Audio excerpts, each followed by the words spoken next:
नमस्कार दोस्तों, मैं doctor Piyush Ranjan, sir Gangaram hospital नई दिल्ली में गैस्ट्रोएंटरोलॉजिस्ट हूँ। इस वीडियो में आपसे एक बहुत ही कॉमन कंडीशन के बारे में बात करूंगा जिसको कहते हैं हाइटस हर्निया। देखिए, हाइटस हर्निया का होना अपने आप में कोई बीमारी नहीं है। हाइटस हर्निया जब हम एंडोस्कोपी करते हैं या बेरियम स्वॉलो या सीटी स्कैन, तो कई बार उसमें ये चीज़ नज़र आती है जो आपकी रिपोर्ट में लिखी हुई होगी, हाइटस हर्निया। हर्निया जैसा कि हम जानते हैं कि जो सर्जिकल हर्नियाज होते हैं, जब आंतों का कोई हिस्सा पेट एब्डोमिनल वॉल से बाहर आ रहा हो, ग्रॉइंस में इंग्वाइनल हर्निया होती है, नाभि के पास अम्बिलिकल हर्निया होती है, या पहले कोई ऑपरेशन हुआ हो तो उस जगह पे जो आते या आंतों की झिल्ली बाहर होती है उसको इंसिजनल हर्निया कहते हैं। ये एक्सटर्नल हर्नियाज हैं। हाइटल हर्निया का मतलब होता है कि फूड पाइप यानी कि ईसोफेगस, जब हम ये नीचे ये नली जा रही है तो डायफ्राम से नीचे, डायफ्राम यानी कि वो हिस्सा जो कि चेस्ट को एब्डोमिनल कैविटी से अलग करता है, तो डायफ्राम के थ्रू होकर के जब फूड पाइप नीचे जाती है, स्टमक से मिलती है, तो इस जंक्शन को गैस्ट्रोइसोफेजियल जंक्शन कहते हैं। और इसमें डायफ्राम के साथ में मिल करके जो फूड पाइप के लोअर एंड में एक स्ट्रक्चर होता है जिसको लोअर इसोफेजियल स्फिंक्टर कहते हैं, जिसका फंक्शन ये होता है कि जब हम खाते हैं तो चीज़ ऊपर से नीचे जाए, पर जहाँ तक हो सके ये चीज़ स्टमक से वापस ऊपर ना आए, यानी कि स्टमक के कंटेंट को फूड पाइप में आने से रोके। तो ये एक मैकेनिज्म होता है शरीर का जिसको हम कहते हैं लोअर इसोफेजियल स्फिंक्टर कॉम्प्लेक्स। तो जब ये जंक्शन लूज होता है, जब ये जंक्शन ढीला पड़ जाता है, तो इसको हाइटस हर्निया कहते हैं। हाइटस हर्निया जब भी होगा, इसके सिम्टम यानी कि लक्षण क्या होते हैं? लक्षण होना, जब पेट का कंटेंट ऊपर आएगा तो फूड पाइप में बर्निंग यानी कि गैस्ट्रोइसोफेजियल रिफ्लक्स डिजीज, जो कि एक बहुत ही कॉमन कंडीशन है। इसके बारे में मेरा एक डिटेल वीडियो है जिसमें आप देख सकते हैं। और इसका सबसे common symptom heart burn, regurgitation यानी कि अगर आप लेटे हैं तो रात को खाना ऊपर मुंह में आना, या दिन के समय में भी आ सकता है। बार बार डकारे आना, बेल्चिंग, ये हाइटस हर्निया से हो सकता है। बहुत सारी चीज़ें, पेट का ब्लोटिंग और बहुत सारे ऐसे सिम्टम्स होते हैं जो हम समझते हैं कि हाइटस, पेट में दर्द होना, इसमें हाइटस हर्निया का कोई भी रोल नहीं होता है। हाइटस हर्निया का डिटेक्ट होने का सबसे कॉमन जो एक जरिया होता है वो होती है एंडोस्कोपी। जब भी आपको ये सिम्टम्स हों, जैसे फूड पाइप में बर्निंग, पेट में दर्द, तो जब आपकी इसकी एंडोस्कोपी की जाए तो कई बार आप इसकी रिपोर्ट में हाइटस हर्निया दिखता है। तो हर्निया के संबंध में जैसे मैंने पहले बताया, जो एब्डोमिनल वॉल हर्नियाज होती है उनका ट्रीटमेंट ऑपरेशन होता है। तो लोगों के मन में एक स्वाभाविक प्रश्न आता है, क्या इसके लिए भी हमें ऑपरेशन कराने की ज़रूरत है? इसका आंसर है ना। मेरे पास कई सारे लोग ऐसे आते हैं जो बिल्कुल इस तरह से डेस्परेट होते हैं कि इसका हम बस ऑपरेशन कराने आए हैं, आप हमें बताइए कि हम कैसे करें। तो देखिए, हाइटस हर्निया के अलग अलग ग्रेड्स होते हैं।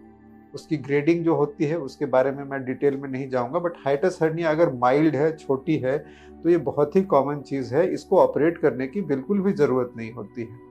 बड़ा हाइटस हर्निया हो तो इसमें हम ऑपरेट करने की सोच सकते हैं। ऑपरेशन का डिसीजन सिर्फ हर्निया के साइज से नहीं होता है, सिम्टम से होता है। गर्ड यानी कि एसिड रिफ्लक्स इसका सबसे कॉमन सिम्टम है, जिसके कंट्रोल के लिए अगर हम लाइफस्टाइल चेंजेस, खाने पीने की रेगुलरिटी, टाइम से सोना और ऐसी चीज़ें जो एसिड रिफ्लक्स को ना बढ़ाएं, उसको अवॉइड करके, इसके बारे में जो आप दूसरा वीडियो है उसको देख सकते हैं। बट इससे अगर हम कंट्रोल ना कर पा रहे हों तो दवाइयाँ लेना, प्रोटोन पंप इनहिबिटर्स, और अगर इनसे भी कंट्रोल ना हो रहा हो तो फिर हम हाइटस हर्निया के ट्रीटमेंट के बारे में सोच सकते हैं। अगर हाइटस हर्निया बड़ा हो, हाइटस हर्निया का अगर हम ट्रीटमेंट के बारे में सोचें तो उसके पहले भी हमें ईसोफेजियल मैनोमेट्री और 24 आवर पीएच मेट्री, ये दो बहुत इंपॉर्टेंट टेस्ट हैं जिनको कराने की ज़रूरत है। ये समझने की ज़रूरत होती है कि अगर हम ऑपरेट करेंगे तो क्या इससे फ़ायदा होगा। ये सिम्टम्स जो हो रहे हैं, क्या ये एसिड रिफ्लक्स से हो रहे हैं और हाइटस हर्निया से हो रहे हैं, तो क्या इससे फ़ायदा होगा।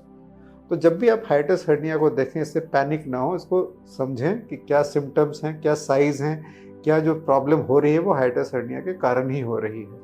और जब इसके ट्रीटमेंट की बात आती है तो इसमें अलग अलग ट्रीटमेंट के ऑप्शंस होते हैं। अगर हाइटस हर्निया बहुत बड़ा ना हो तो आजकल एंडोस्कोपी के ज़रिए भी बिना ऑपरेशन के इसका ट्रीटमेंट हो सकता है, जिसको आर्म्स, आर्मा, ये दो मिनिमली इन्वेजिव ट्रीटमेंट है। आर्म्स यानी कि एंटी रिफ्लक्स म्यूकोजल एब्लेशन, इसको आर्मा कहते हैं।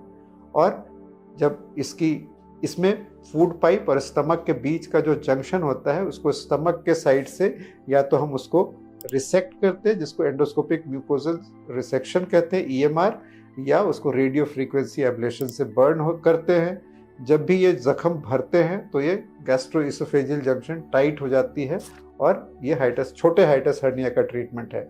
पर ये ट्रीटमेंट जो समझने की ज़रूरत है आपको, जो बार बार मैं बता रहा हूँ कि ये हाइटस हर्निया के लिए नहीं है, ये एसिड रिफ्लक्स सिम्टम के लिए है। अगर सिम्टम है तो इसको करना है, और वो सिम्टम जो कि लाइफस्टाइल चेंजेस और दवाइयों के बाद भी ठीक नहीं हो रहा हो। गर्डेक्स एक दूसरी एंडोस्कोपिक फॉर्म होती है ट्रीटमेंट की। गर्डेक्स में कुछ अप्लायंस डिवाइस लगाते हैं जिसके ज़रिए ये क्लोज हो जाती है।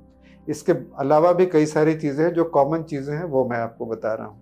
बहुत बड़ा हाइटस हर्निया हो, फूड पाइप के लोअर एंड में इरोजन्स हो, फूड पाइप में स्ट्रिक्चर यानी कि नर्विंग पड़ रही हो, तो फिर सर्जिकल ट्रीटमेंट यानी कि फंडोप्लाइकेशन इसके लिए बेस्ट ऑप्शन होता है। फंडोप्लाइकेशन में स्टमक का हिस्सा फूड पाइप के चारों तरफ से उसको 270 डिग्रीज रैप जिसको कहते हैं, ताकि वो जो गैप था वो भर जाए और फिर वो खाना और acid gastric contents food pipe में ना आए। तो ये अगर हम देखें कि अगर 100 लोग हों जिनको हाइटस हर्निया हो, 2 से 3% या एट द मोस्ट 5% से ज़्यादा को इन सब चीज़ों की ज़रूरत नहीं पड़ती है। ज़्यादातर लोग अपने डाइट, लाइफस्टाइल और सिंपल दवाइयों के ज़रिए अपने सिम्टम्स को कंट्रोल कर सकते हैं। हाइटस हर्निया एक स्ट्रक्चर है, हाइटस हर्निया दवा से नहीं जाएगा। इसके अलावा लाइफस्टाइल में बहुत सिंपल चीज़ें होती हैं जिसके ज़रिए आप हाइटस हर्निया को कंट्रोल कर सकते हो, उसके बढ़ने को रोक सकते हैं, जिसमें सबसे इम्पॉर्टेंट वेट को कंट्रोल करना। सेंट्रल ओबेसिटी यानी कि पेट के पास जो चर्बी होती है उसको कम करने से। यदि आप बहुत टाइट कपड़े, तंग कपड़े ना पहने तो स्टमक पे ज़्यादा प्रेशर नहीं पड़ेगा, उससे हाइटस हर्निया के सिम्टम्स, रिफ्लक्स के सिम्टम्स कंट्रोल हो सकते हैं।